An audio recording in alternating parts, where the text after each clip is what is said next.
waxaan ku xabada qaadanaa dareen bay dad isjecel hogaamiyo iyo waqti badan soo qaatay se waayo uu kala daboole waa ayna ku nool magaalada Burco xarunta gobolka Togdheer waxa ay waqtigeeda ugu badneed kusoo qaatay farxad iyo murugo labadaba haddaba bas jacayl ayay la wadaagaysaa oo ay soo martay muddooyinkii ugu dambeeyay iyadoo kusoo dhawaanaysa barnaamijka waxaan weydiinay si dareenkeeda iyo magaceeda ugu horeyn. Asalaamu calaykum waraxmatullaahi wabarakaatu. Magacayga waa Hibo Haldhaa Ibraahim. Qisadan maanta aan ka sheekeyn doono hadii Ilaahay raalli ka noqdo. Kale waa qiso aniga igu dhacday. Agteydana murugo badan ay kale haddii aan bilaabo qisadan waxay ku bilaabmaysaa sida tan. Waxa dhacay sanadii hore oo imika la soo dhaafay inuu wiil ii soo bandhigto xidhiidh jacayl waliba markaas aniga waqtigaas wiil kale ayaan xidhiidh la lahaa diyaarna uma ahayn inaan qof kale aan booska soo geliyo ama qalbigayga hal qof ayaa ku jiray markaas wiilkii jacaylkii ama xidhiidhkii ii soo bandhigay waan ka diiday waxaan ku dhahay walaalo anigu hadda wax xidhiidh aan rabo inaan kula sameeyo diyaar uma ihi laakiin waxa dhacday wiilkii inuu igu soo celceliyo maalinta ka dambaysa amba sanadku ka dambeeyo xidhiidhkii igu soo celceliyo waxa dhacday waqtiyada kamid ah inuu mar dambe xidhiidhkii ii soo bandhigto inankii waxa dhacday aniguna inaan ka aqbalo aan is dhahday qofkani waa bilaadan haddii aad mar kasta qalbigiisa qofkan haduu dareen ku soo bandhigto inaad ku ciyaarto mar kasta maaha qalbigiisa laakiin waa inaad bal eegtaa qalbigiisa aad eegtaa bal waxaan kuugu jira inay dhab tahay iyo in kale waayahay baan ku dhawaa dareen caashaq lawada xambaaray xasuusa iyo midda kale bahriyo oo soo bandhigay haddaba qisadu xaalka ayay ku dambeysay jacaylkii markaan ka aqbalay wax ku dhaday waayahay waan ka aqbalay jacaylka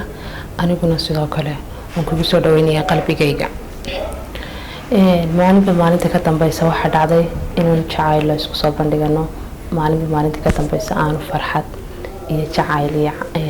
aan isku soo bandhigano waxa dhacday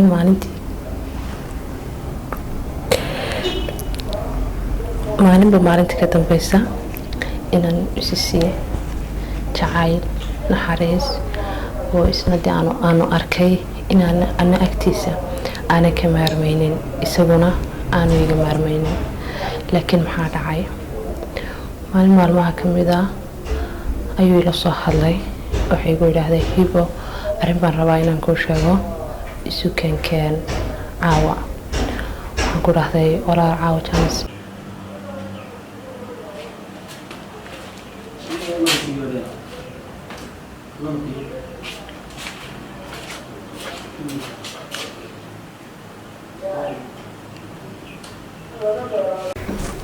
dareenka la isu sheeganay xaalkii hore ka soo gudub dareen ku jacayl iyo waxba isu dabay soo wac kuna yidhi wax ayaan ku sheegayaa kabacdi xaal badan waxaas waxay noqon doontaa farxad mise waxayna ka filmaa halkaa waxaa ka dhacday qoomamo iyo ciid bal halkan ayay ka bilaabaysaa mugdigaygo iyo maalmaha kale bal inala sii wadaagta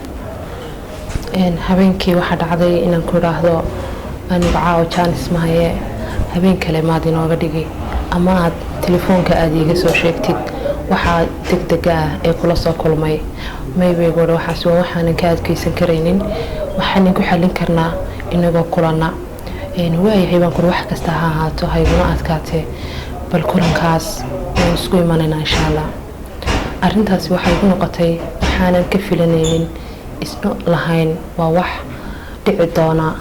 aanan isna aaminsiinin labadeedu midkaayana laakiin maxay noqotay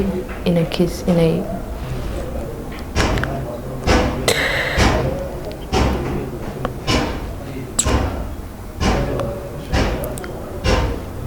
waxa dhacday inuu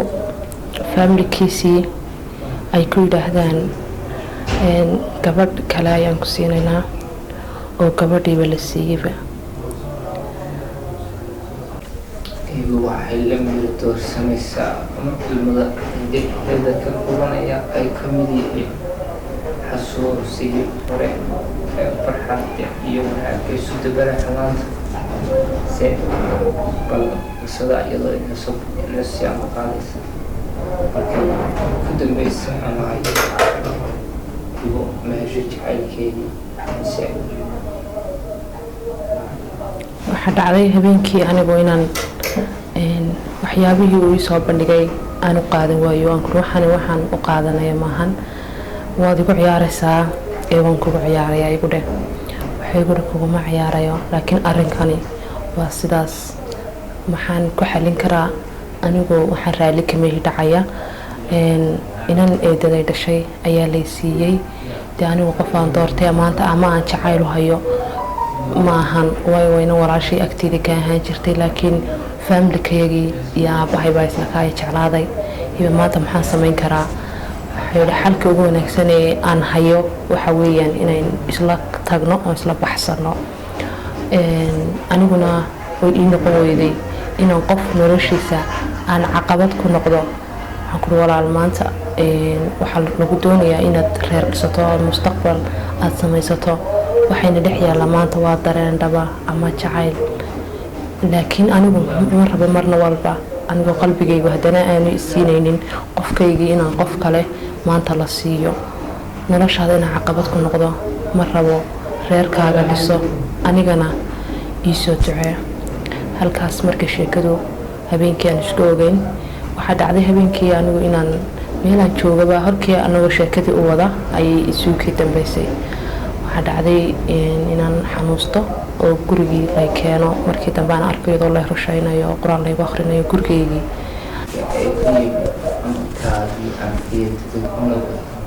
waxaan aan daawo lahayn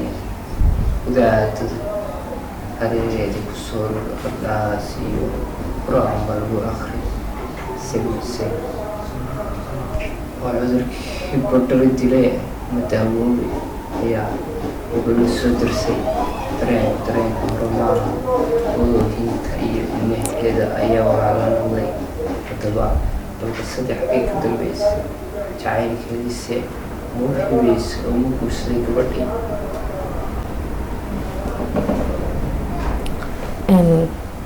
anigu markaan arkay in gurigayga aan joogo lay rushaynayo, xitaa waxaa dhacday inaan cilaash la geeyo la garan waayey waxaan igu dhacay. maxaa layihahdaa habeenkii waan iska alxamdulilah waan caafimaaday. subaxii baan wacay, waxaan kula ii waran xaaladaada, bal maxaad haysaa? wuxuu yidhi maanta saaka horta waa fiicanay, waan caafimaad qabaa, laakiin qalbigayga waxaan ka dareemayaa murugo badan iyo xanuun. waxaan ku idhi aniguba sidoo kale waxaan dareemayaa mugdi badan, farxaddii horaan haysan jirayna maanta waxaan kaga jiraa mugdi iyo madow. ma ku faraxsantay reerkaagii ma lagu dhisay ma aroosatay? maybayguuhi waxaas hadda anigu diyaaru mayhi, waxaana doonayaa waddanka inaan ka tago oo aan tahriibo. maxaad noloshaada u kalifaysaa baan ku odhay. maad hooyada macaan iyo aabbahaad hadalkooda intaad maqashood reerkaaga iska dhisato, inaguna haddaynu caraf isku leenahay waynu is helaynaa, isma waayeyno. maybuu yidhi hiba maanta waan isdilayaa ama waan tahriibayaayo meelaan laynaag aan gabadhaas aan ka arkaynin ayaan tegayaa. telefoonkii buu igu dhigay, telefoonkiisina habeenkaas ayaa igu dambeysay. ilaa waqtigaa iyo ilaa waqtigii telefoonkiisu wuu xidhnaa. baryo dambe waxaan maqlay in layidhi wiilkii wuu isdilay oo wuu dhinto.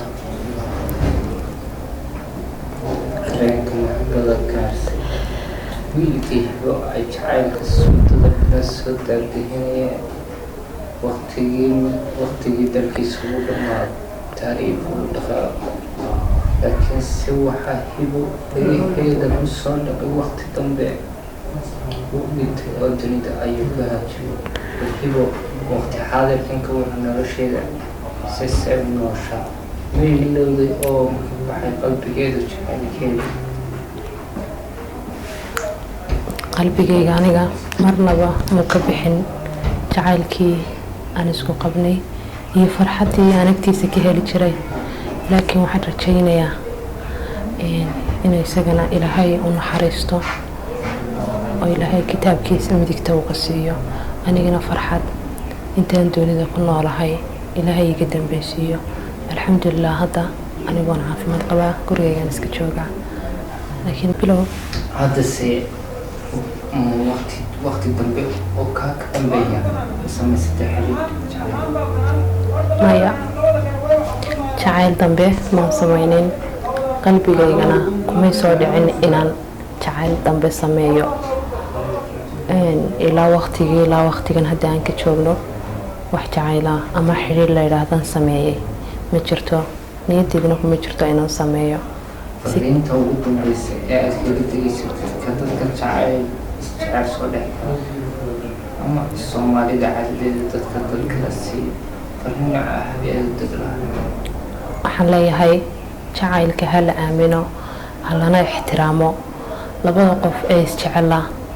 iyadoo laysku raadiyo oo laysu keeno mooyaane yaan la kala dilin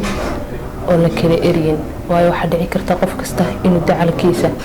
dee caqabad ula kulmo markaas jacaylku waa wax jira